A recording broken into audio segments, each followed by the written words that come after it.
धन्यवाद अध्यक्ष महोदय. अध्यक्ष महोदय, आपण प्राधान्यक्रमाने मला बोलण्यास संधी दिली त्याबद्दल धन्यवाद. पण मला काही मिनिटं तरी अध्यक्ष महोदय इतका वेळ थांबल्यानंतर माझे मुद्दे पूर्ण करण्यासाठी मिळतील अशी अपेक्षा आहे. अध्यक्ष महोदय, विरोधकांनी 293 अन्वये जो प्रस्तावामध्ये जी चर्चेला सुरुवात केलेली आहे त्यामध्ये महानगरपालिकांमधील भ्रष्टाचार आणि गैरव्यवहाराचा मुद्दा उपस्थित केला आहे. हा विषय अत्यंत गंभीर आहे अध्यक्ष महोदय. परंतु वस्तुस्थिती अशी आहे की महायुतीचं सरकार आल्यानंतर सन्माननीय मुख्यमंत्री आणि उपमुख्यमंत्री यांच्या मार्गदर्शनाखाली आणि यांच्या नेतृत्वामध्ये विकास कामांसाठी निधी देण्यात, मंजुरी देण्यात आणि धोरणात्मक निर्णय घेण्यात कोणतीही कमतरता शासनाकडून ठेवली गेलेली नाहीये. पण अनेक ठिकाणी विकास कामे केवळ स्थानिक प्रशासनाच्या निष्क्रियतेमुळे आणि सत्ताधाऱ्यांच्या भ्रष्ट कारभारामुळे रखडलेली आहेत.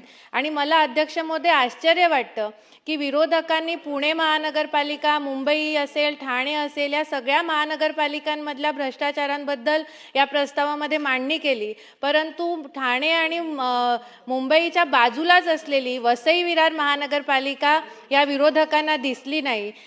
सगळ्यात मोठं जर भ्रष्टाचाराचं कुरण कुठे असेल तर ह्या वसई विरार महानगरपालिकेमध्ये अध्यक्ष महोदय आहे.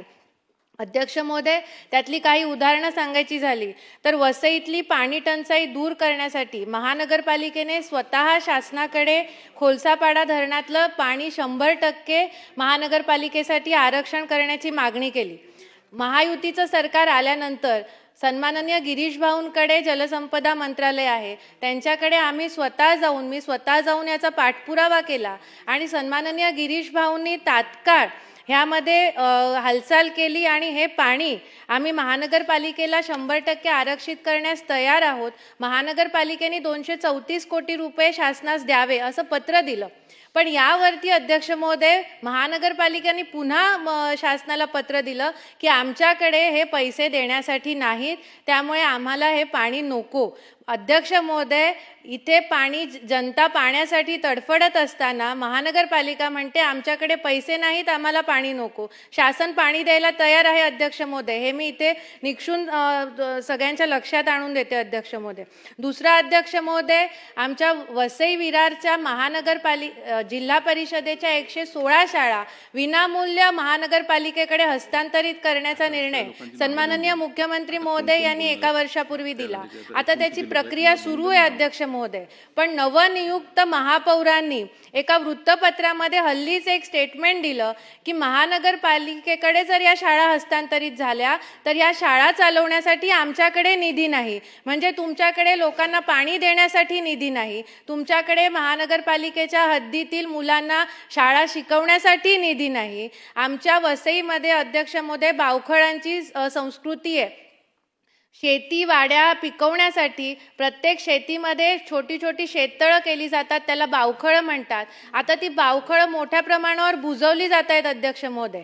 आम्ही सन्माननीय आयुक्तांना विनंती केली की ही बावखळं पुनर्स्थापित करण्याची जबाबदारी सुप्रीम कोर्टाने, हायकोर्टाने आणि NGTच्या कोर्टाने स्थानिक प्रशासनावर दिलेली आहे. तेव्हा आयुक्त महोदय मला हे उत्तर देतात, एका लोकप्रतिनिधीला हे उत्तर देतात की आमच्याकडे ही पुनर्स्थापित करण्यासाठी जो भराव त्या बावखळांमध्ये केलेला आहे त्या बावखळांमधला तो भराव पुन्हा काढण्यासाठी आमच्याकडे निधी नाही. म्हणजे पर्यावरणाच्या रक्षणासाठी महानगरपालिकेकडे निधी नाही अध्यक्ष महोदय.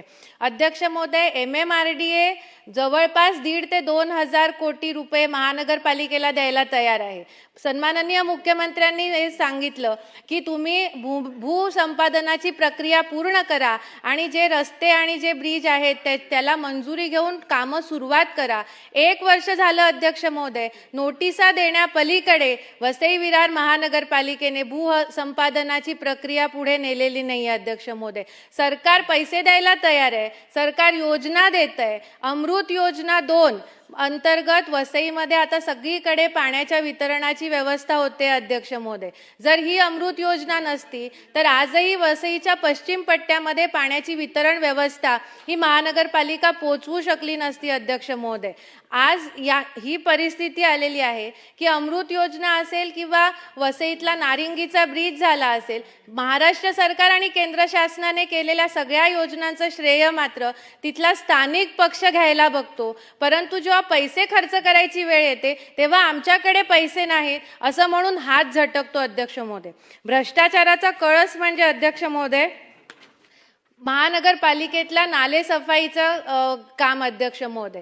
बाजूलाच आमच्या मीरा भाईंदर महानगरपालिका आहे. या मीरा भाईंदर महानगरपालिकेमध्ये भाड्याने यंत्रसामुग्री घेतली जाते नाले सफाईसाठी. तिथे 8 तासासाठी 10,000 रुपये त्या यंत्रसामुग्रीसाठी दिले जातात. पण आमच्या वसई विरार महानगरपालिकेमध्ये 1 तासाचे 10,000 रुपये दिले जातात अध्यक्ष महोदय. जवळपास 30 कोटीचा भ्रष्टाचार या नाले सफाईच्या कामामध्ये झालेला आहे अध्यक्ष महोदय. तसंच STPच्या बाबतीत झालेलं आहे अध्यक्ष महोदय. ज्या एका STPला ज्या कंपनीला टेंडर दिलेलं आहे संपूर्ण वसई खोदून ठेवलेली अध्यक्ष महोदय. एकही रिस्टोरेशनचं रस्त्याचं काम व्यवस्थित केलेलं नाहीये. त्यांच्या कामामध्ये मजुराचा मृत्यू झाल्याची घटना झालेली आहे अध्यक्ष महोदय. तरी सुद्धा पुन्हा त्याच कंपनीला तुम्ही दुसऱ्या STPचं टेंडर देता अध्यक्ष महोदय. साधं नाले सफाई असू दे STP असू दे 250 कोटी रुपये आचोळ्याच्या मल्टी स्पेशालिटी हॉस्पिटलसाठी अध्यक्ष महोदय शासनाने महानगरपालिकेला दिलं. पण महानगरपालिकेने काय केलं, या 250 कोटी रुपये मिळाल्यानंतरही PPP तत्वावरती हॉस्पिटल उभारण्याचं टेंडर केलं. 2दा रिकॉल झालं हे टेंडर अध्यक्ष महोदय. आणि नंतर आता हे टेंडर EPC तत्वावर केलेलं आहे.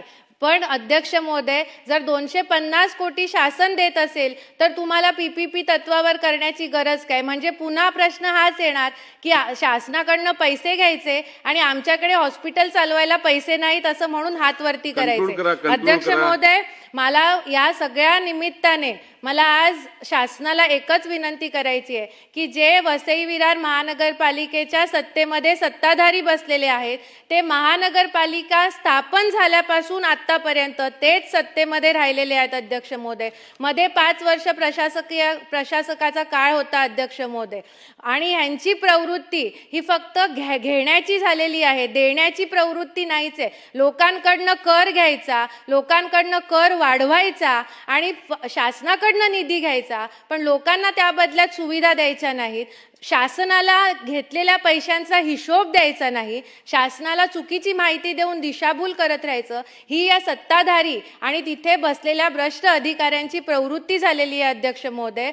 मला आज विंदा करंदीकरांच्या 4 ओळी आठवतात अध्यक्ष महोदय. विंदा करंदीकर म्हणतात, देणाऱ्याने देत जावे, घेणाऱ्याने घेत जावे. एकदा काळ असा येतो की घेणाऱ्याचे हात घ्यावेत. मला सरकारला एकच विनंती करायची आहे की या महानगरपालिकेला पैसे देताना एका पैशाचा हिशोब या महानगरपालिकेकडनं शासनाने घ्यावा.